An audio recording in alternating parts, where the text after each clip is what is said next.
Here we are, episode 5 of me having nothing to hide. I couldn't believe it earlier when a viewer, a listener, a friend of mine got in touch and said he had listened to the podcast, has yet to watch the video, I'm not sure, but really enjoyed it and asked me to talk about one or two things. So I will shout out to Fiach Award, big fan out in Stamullen, great physio.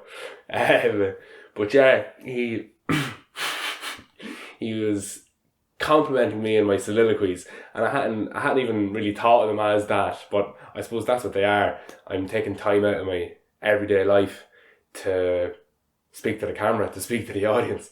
So it's an interesting way of looking at it. And he thought it was all very Shakespearean, and he joked about my love of Hamlet, and my God, I love Hamlet. Really, really enjoyed studying it. It was such an important part of my education, studying Shakespeare. Particularly, I did the Merchant of Venice for the junior cert, but Hamlet for the leaving cert.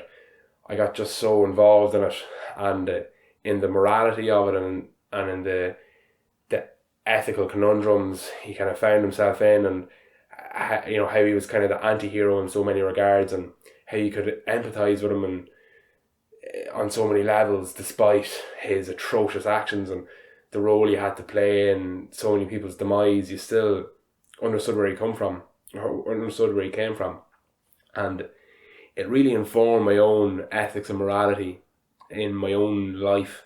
And I've often described it as a piece of art that made me smarter. Like, I think if I hadn't been exposed to Hamlet, I wouldn't be as smart as I am today. I'm not saying I'm smart, but if I have any element of smarts, it's partly thanks to having been exposed to that play and having studied it and thought about it. Funnily enough, there is another piece of art that I refer to as, I think, genuinely having made me smarter, and that was the Sopranos, which is weird as well because I'm not trying to compare Shakespeare to the Sopranos, but I suppose there's a comparison to be made there in both their effects on my life. It really introduced me to the whole idea of the importance of moral and ethical conundrums. So it encouraged me to think about these things very deeply in a manner which I hadn't really from my everyday life, which is maybe a bad reflection on my everyday life, that I'm not being, ethically and morally challenged, or at least I wasn't being ethically and morally challenged up until those points. But I certainly question the moral implications and the ethical implications of my behaviour now more, having been exposed to the narrative of Hamlet and of the Sopranos. I briefly referred to some of the morality and ethics of Hamlet, how you empathise with him because, despite the fact that he's such a bastard basically in so many instances. And the Sopranos is very similar as well. It follows Tony Soprano, the lead character, who is a hardened criminal who does some fucking terrible stuff, and he's a ruthless man, and he's riddled with anxiety, and he suffers terrible panic attacks. And having experienced panic attacks myself, the portrayal on screen by James Gandolfini of what a panic attack is like, kind of the being overstimulated by the world around you, it's almost like there's an element of vertigo there, like the environment is spinning, and you're starting to kind of lose sense of your surroundings, and you're starting to lose control of your own body.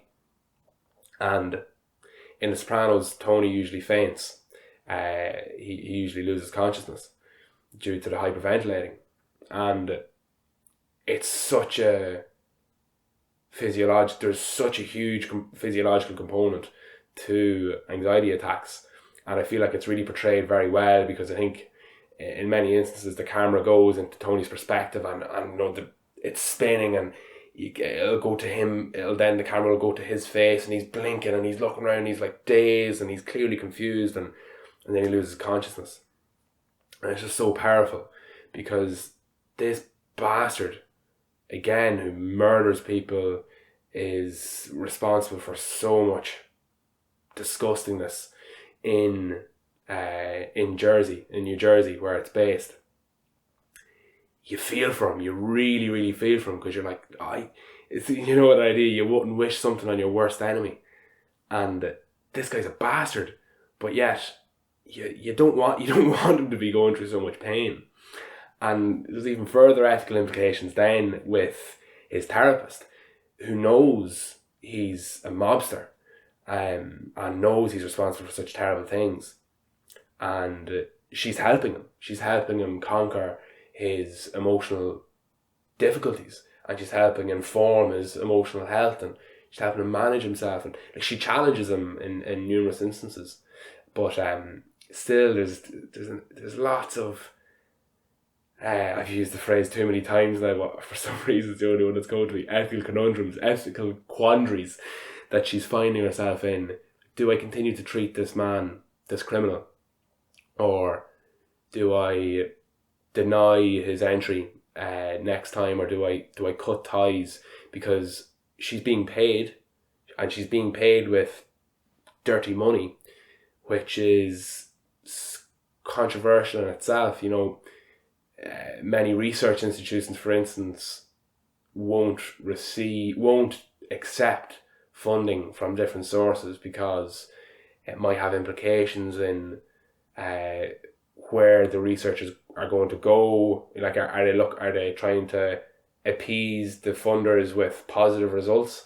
Let's say, the tobacco industry give me a big fat check for a study on tobacco addiction, and I coincidentally find out, tobacco is not that bad.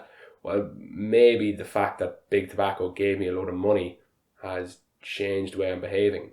So there's ethical issues there. And similarly for her, does she say he's fine and does she refer him to a psychiatrist to give him medication for his anxiety attacks, or does she stick to her guns to try and help him, or does she do it for free? There's obviously an opportunity cost as well to seeing this man. By seeing this man, she's not seeing other people, other vulnerable people. Anyway, very, very interesting show. The story is captivating, and so it gives you a real insight into the human condition. Like me, I have no insight into the criminal underworld, and yet I understood so all these characters' motivations on so many levels, and I understood I could empathise with their behaviour, and in many instances I was limited to sympathy, but I could still kind of conceptually understand where they were coming from. Highly recommend watching The Sopranos. Highly recommend studying Hamlet. And studying it's a fucking seems extreme, but maybe even just watch a production of it, or maybe YouTube it, and maybe, I'm sure there's some fantastic YouTube videos kind of critiquing it. You'll get a bit of an insight there, but consume it in some way, form or another, whether that's reading it, studying it, watching it, consuming critique of it. It's just brilliant. I'll leave it at that for today. Thanks, Fiacre, for the feedback. I hope you're happy with this shout out. Highly likely not, but please continue to give me feedback, even if that feedback is, don't say my name again. To everybody else, if you like this, please share it with somebody. I'm not going to be sharing it myself. I want to see if I can make it work. I mentioned this in yesterday's episode. And yeah, make sure to subscribe as well, so you'll get the next one. And definitely don't subscribe if you thought it was shit. That wouldn't be a good idea. But tell me if you think it's shit, and tell me if you think it's good, and tell me if there's something you'd like me to talk about. Thanks very much for watching.